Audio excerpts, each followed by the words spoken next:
আসসালামু আলাইকুম। আজ ছিল 10 নম্বর রোজা। তাই সকাল সকাল 8:40-এ উঠে আমি রেডি হয়ে বেরিয়ে পড়লাম বাইরে যাওয়ার জন্য। একটু বাস স্ট্যান্ডে যাবো ঘুরতে। তো বেরিয়ে আমি মোটরসাইকেলটা নিয়ে বেরিয়ে গেলাম।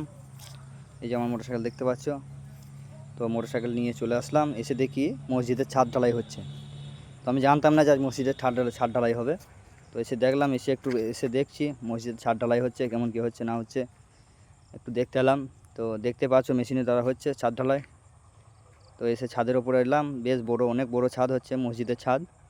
তো দেখতেই পাচ্ছ কত সুন্দর ঢালাই করছে সবাই, বিম ঢালাই শুরু হয়ে গিয়েছে। তো দেখতে দেখতে একটু সাইডে আমার হাফেজ সাহেব দাঁড়িয়ে আছে, আরও লোকজন আছে, দেখতে লাগলাম সাইডের ভিউটা কত সুন্দর লাগছে, শুধু সবুজ ক্ষেত। তো দেখতে দেখতে অনেকটা টাইম চলে গেল। আরও একবার দেখায় কত সুন্দর আমাদের দেখতে পাচ্ছ ভিউটা মসজিদের থেকে। তো এই লোকগুলো কাজ করছে, দেখতে পাচ্ছ কত সুন্দর।